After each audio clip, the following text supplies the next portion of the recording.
back to News Geelong this Friday evening. We commence sport, heading to Simmons Stadium, catching up with Geelong coach Chris Scott. Before we do that, here's a quick stat for you. Yesterday marked the 20th anniversary since Chris Scott made his debut as an AFL player for the Brisbane Bears. Sydney were leading all game at the Gabba, round 1, 1994, but it was the young Bears which featured players like Nigel Lappin, another Geelong name, and Michael Voss, a future Brownlow medalist, who would triumph and get the Bears that 4 points for the start of the season. Thankfully, Chris is as vibrant as ever in the coaching box, and we're going to cross to him now. Well, they're a pretty good team, I guess. Quite unique circumstances, really. I haven't been involved in a game like the first time we played them last year, where we had the game under control and were well on top for 3 quarters, and then we played as poorly and they played as well as what they did in the last quarter.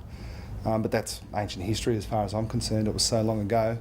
And then unique circumstances to an extent the last time as well. Our ladder position was locked in last home and away game of the season, and we didn't play very well and still won. So I think given the circumstances of those 2 games, we'll be treating this one in the appropriate way, which is based on very recent form over the pre-season and last week, and the things that we want to do the things that we do when we play well. So we've got a lot of respect for the way they went about it last week against Hawthorn for most of the game, and they've got some really strong weapons that we need to counter. Oh, it's not a bad observation. I think we came off the bye, played Brisbane before 2 very difficult games in Hawthorn and Fremantle, and we were extremely poor in the last quarter and a bit against Brisbane. That was an opportunity for us to reflect on some of those things and make sure that we fix those things, not only for the next fortnight, but permanently. And I thought we did go some way to doing that last season. Now, it's easy to lapse again and fall into bad habits, and it's possible that we'll play poor footy again this season. But as we always do, we'll try to take the positives out of those and rectify the issues that we have. But yeah, I think this early in the season we were pretty encouraged by our performance last week against Adelaide, but even still, we look at that game and think there are big areas of improvement and areas that if we don't improve, Brisbane have the capabilities of exploiting us. I hope all the Brisbane players play as well as I did in my first game on the weekend. They'll have about 15 kicks combined. Teenage debutants. So we're really optimistic about Darcy Lang and Jared Jansen. We saw Jake Kolajasny play very well at VFL level on the weekend. So those 3 guys of our teenagers are the ones pushing up the most. Particularly Darcy and Jared have just had slight hiccups for their preparation at this early stage of the season. So that might push their debut back a little bit, but it wouldn't surprise us at all to see the 3 of those guys play at some point this year. I think the next month is probably cutting it a little bit fine, but yeah, we're really optimistic about, especially given those 2 players have some pretty good physical maturity levels, that they could step in and play well in our team. Oh, it's a little bit sore. The vision was pretty clear. He stood on another player's foot and just rolled his ankle a little bit, but it's not a serious thing. He certainly hasn't been ruled out, so it's one we'll need to monitor. But yeah, of all the players that played on the weekend, we're 99% sure about all of them except Mitch, who's probably has a little bit more doubt than that.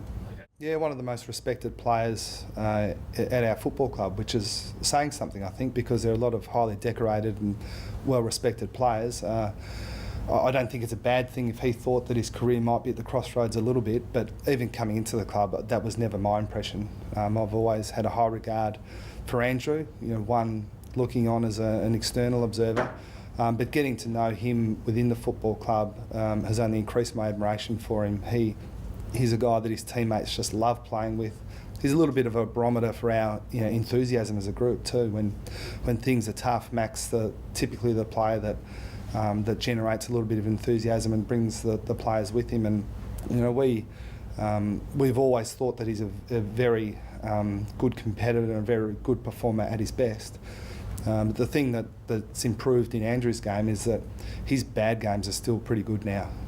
His consistency is at such a level that we would sort of compare him to guys like Corey Enright, which is big rap, because though Corey's done it for such a long period of time, and Andrew aspires to be a similar type of player to him. He's been in our leadership group for a couple of years now, and I suspect that the 200 game mark is only a small milestone in his career. He's still got a lot of things that he wants to achieve and help the Geelong Footy Club achieve. Yeah, they're great to have those 193, 194 centimetre flanking types that can play tall and small. Most of the time we prefer to play 3 tall defenders in addition to Andrew. Obviously that would be difficult if he couldn't play in the smalls, but he's as agile as any of our small defenders, and at 193 centimetres. So he adds great balance to our team, and if he weren't such a good defender, then we'd more than happily play him in the midfield. Yeah, I try not to read too much of the tabloid press, especially from Adelaide. But I can understand that Adelaide people would feel aggrieved that particularly Paddy Dangerfield didn't have the best day. I mean, he didn't have his best day, and he had 21 and kicked 2. Still wasn't too bad. But no, I think we've had a really positive weekend around the umpires and the rules, and let's hope that continues. Yeah, I really liked his game. Yeah, he's a second gamer, looked at home on the big stage. I think as he gets a little bit more experience, he's going to add some polish to his offensive game. But more importantly for us right at the moment in particular was his defensive effort. He's a player that can again add something a little bit different to our team. Missed all of last year obviously, but he and Jordan Murdoch add a little bit of spark and a little bit of speed. Thanks for that, Chris. And speaking of the milestones, let's not forget the players. Who could forget Andrew Mackey's first 199 games, starting off with that round 3 debut in 2004 against Sydney.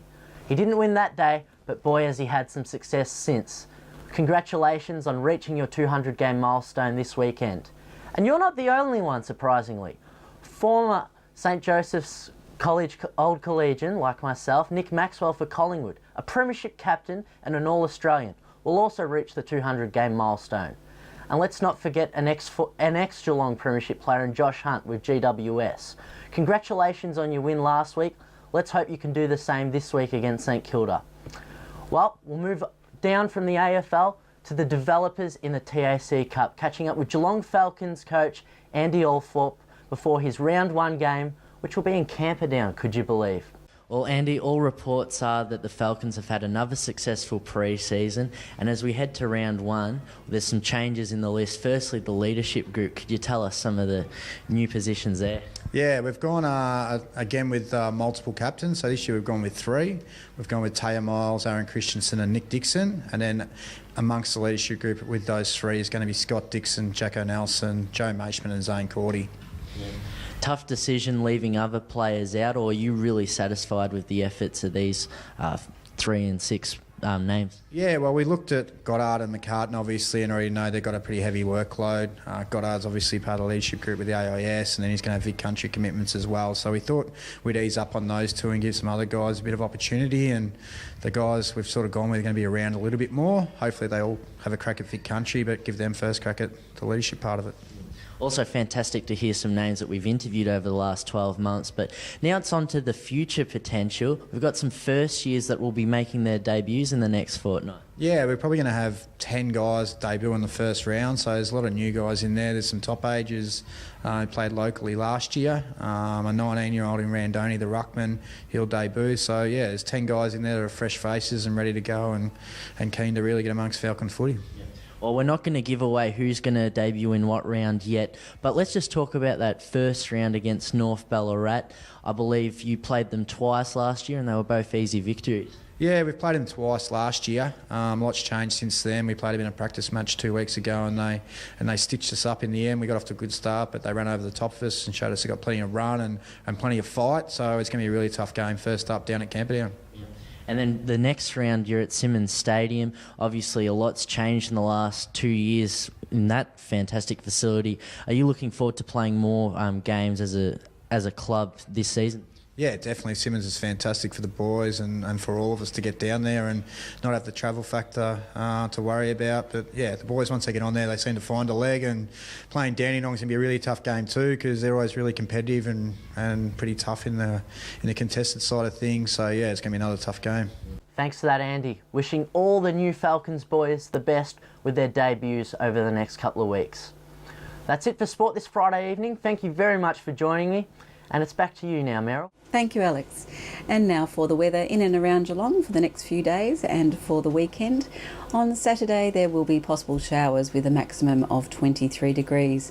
Sunday will be partly cloudy, a little warmer with a top temperature of 28. On Monday, we can expect a shower or two and maximum of 27 degrees. Tuesday, there'll be some more showers around and a top of 22 degrees. And Wednesday, a possible shower with a maximum of 21. Today, we had showers this morning and a top of 22. And that wraps up the news for this week. News Geelong would like to wish Geelong Cats player Andrew Mackie the very best of luck for his 200th game at the Gabba on Sunday. And we'd like to thank you for joining us. I'm Meryl Friend, and from all the team at News Geelong, have a good evening, a great night and a safe and happy weekend.